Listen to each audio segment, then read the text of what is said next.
Medium duty trucks are often sometimes the hardest working trucks that you're going to find out on the road. But is that the case? And what's the difference with some of the medium duty trucks? Because there's a broad spread when you look at what we've got and what some other people have. This week, we're going to take a look at that.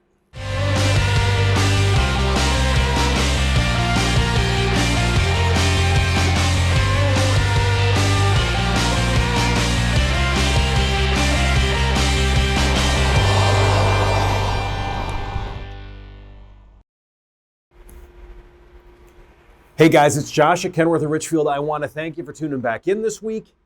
This week we are covering this T370 Kenworth. Now, I figured it'd be nice to cover this one because A, it's snowing outside and this truck, well, happens to be a municipal plow truck.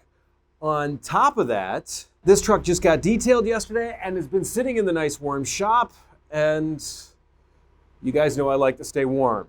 So with that being said, we're going to dive into some of the specs on this, and one of the main things that I want to talk about as we dive through the specs on this is really how our medium duties are different than a lot of other medium duties that you're going to find out there.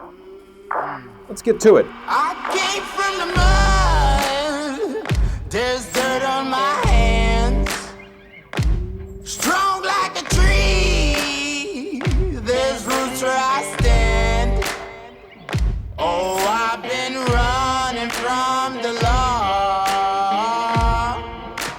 Hope they won't shoot me down soon. They sing on a sleepless night. Try to catch me howling at the moon.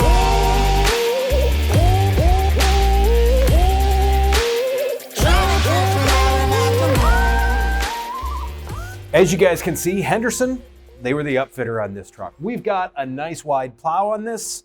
I don't know the actual width. I probably should have looked that up before the video, but wide enough that you're plowing the whole lane and not worried about missing anything with it. It's got a good solid edge on it. It's also sprung in the back. I'll show you that here in a second. But really, once again, it is a nice power angle setup. No worries about getting the snow off the road. So guys, something that's kind of cool with this plow is, and shows the thought that Henderson put into it, is obviously we've got the springs back here, the chains, everything's coated to make sure it's going to have a long life for you. But one of the big things with this is the back of the plow on this is black. Now, when you've got your lights on, a lot of the plastic plows and the other types of plows, they will send glare right back to you, which is exactly what you don't want when you're running down the road with a ginormous hunk of steel hanging off the front. So with this is meant to help absorb that light. It's a matte black. It's going to keep the light from shining back on you, whether it's the headlights or whether it's the lights that I'm going to talk about next. On all the medium duty trucks, whether it's the T270, T370, it's a projector beam headlight. Great light that actually puts the light where you want it down the road. And when I say projector beam, the big thing that it really is like an old movie projector. It puts the light exactly where you want it, exactly where you need it. That's the big difference. Now, a normal halogen or whatever has reflectors in there to point the light in the general direction that you want it, but really, this is like a movie projector is the way they work. Now, over on the high beams, those disperse light pretty much everywhere because, hey, we want light everywhere for that. Now, with this truck having a plow on the front of it, obviously these are pretty much going to shine right in the back of the plow. So when you flip these lights on, these lights shut off. Use these when the summertime or if you're not running the plow on the front, but if you've got the plow on, these lights come on. They do a great job of shining down. They're an HID style light. I actually believe they're an LED light that uses the right around 5,000 Kelvin or so. So it's a daylight type of light. Looks really good, does a great job of shining down the road. Once again, the black on the back of that plow is going to keep you from getting glare. It's really just a well thought out design. Now, what's right behind me, that is what's going to help you when you got a lot of snow to move off the road. So this is one of the perils of working in the wash bay here, as there's a wall right behind the camera there. So I am much closer to you guys than probably we're both comfortable with. But I am close to this, which I'm very comfortable with that. This is 350 horsepower of PACCAR PX9 power. Now, when you've got that giant snow blade out front, you've got a bed full of salt or whatever that you're trying to spread out back, you need power, especially when you're trying to move an entire blade full of snow. That definitely has it for you. Backing that up, we've got the Allison 3000 series RDS transmission. That has a full-time PTO on it because you need that to run the blade, to run the back, just to keep everything moving. So with all that weight we've got hanging off the front, this uses a 16,000 pound front axle, which also means we've got dual steering gearboxes on this truck. Outside here, we've got Alcoa Durabright wheels. Once again, soap and water cleans them up real nice, and we've already got the caps on this one for you too. We've got Goodyear rubber up front here. These are in the 315 size because you want that little bit of a wider base to make sure everything's planted on the ground. So I am going to do things a little bit different this week with it being a medium duty, and I'm going to cover the cab kind of in the second. What I want to talk about right now is this Henderson stainless steel bed. Now, they've got a ton of different options that you can use with their setup. I mean, lengths, there's a ton of heights, there's a ton of different options in terms of tanks that you can use alongside. They really have a comprehensive snow and ice fighting just army. There's a ton of things that you can do with them to make it the right truck for you. They do some handy stuff, like they've got the ladder here on the side. They've got a full rail that goes all the way down. It's really all the stuff that a municipality or landscaper or just anyone else like that would run a dump this size would need. It really is a great setup. Now, when it comes down to the chassis, we've got our battery box there. We've actually got some empty frame space here if you want to add a toolbox or something of that nature. As we come to the back, it's a Rayco spring suspension on this one. It's 23,000 pounds. It's a 23,000 pound axle. We've got 22.5-inch tall rubber on here. Once again, Alcoa Durabright wheels for it, inner and outer the whole way around. Now, we've got a pretty chunky Goodyear tire on the back of this because you're a municipal truck. You do not want to be getting stuck anywhere. It's the other reason why this truck also has a locker in it. At the back of it, we've got a salt spreader, and I'm not going to really spend any time on that, A, because it's right up against the garage door because we're short on space today, and B, it's something that I'll let you dive into with Henderson, or if you call in here, we'll get you set up and we can talk to you more about that. So now, you guys probably noticed that I skipped over the cab. Let's get into that. A number of years back, there was a trend for people to go with just the cheapest truck that they could find. And I think a lot of people figured out that it ended up costing them more money in the long run. So what I really want to cover in this is the fact that this is a heavy-duty truck that's made into a medium duty, not a light-duty truck that's made into a medium duty. Because some of the competition that we're up against, they basically have their light-duty truck cab on a medium-duty chassis. And that does work for some applications if you don't use it much, if you don't put many miles on it every year, if you don't put it under the same abuse that a snowplow is going to see. Those will do okay. But the thing that I have to always refer back to, and the question that I always like to ask people is, take your pickup truck out for 350,000 miles. And what kind of shape is it in?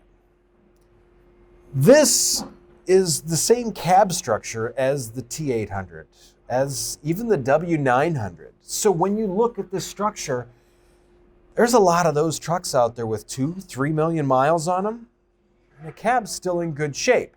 Now, it may have another coat of paint on it, it may have a couple of engine rebuilds on it, but the cab is still good after 3-4 million miles. If you take another brand of truck in their 750 series, let's say, what's it going to look like in 3-4 million miles? don't think it's going to be held together quite as well as this one is. Now, one of the things that I always find interesting with this is if you see some of those less expensive trucks, go up there and just knock on the fender. You heard that. It sounds solid. There's a heft to it. There's a beef to it. Those other trucks don't have that.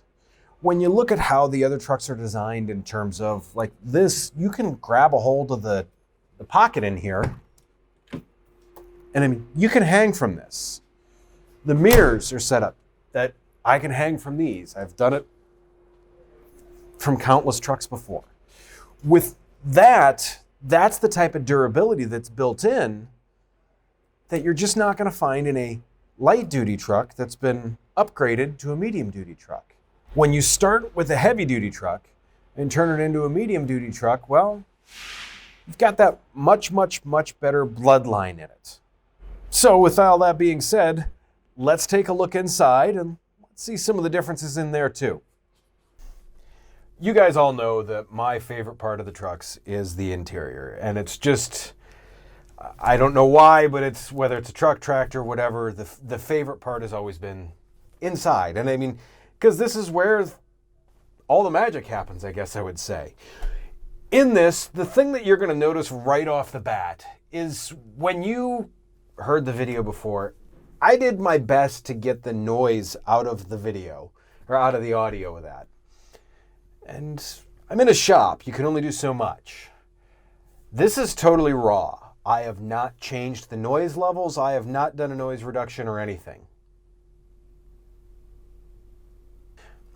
To me, that really is a testament as to how well these cabs are made and how well they're sealed up. I mean, there's still the old adage of you've got to crack the window open a little bit just to get it to close because the cab's sealed so tight. And to me, that's something it's kind of funny, but it's kind of something, I mean, makes me proud to be part of Kenworth for. This truck, as I mentioned, it's set up as a municipal truck. You've got your speedometer, you've got your fuel gauge, you've got your depth gauge, you've got everything you need, your air.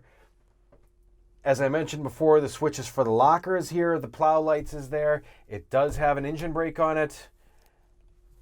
Everything that you need. Now, one of the other things that you guys will occasionally talk about is on these trucks, there is not a windshield heater option. As far as a windshield heater, you really don't need it in this truck because these trucks have just a phenomenal HVAC system in them. You can really, I mean, if you could have windshield icing up, you toss a couple of eggs up there, you will cook the eggs and you will no longer have ice on the windshield.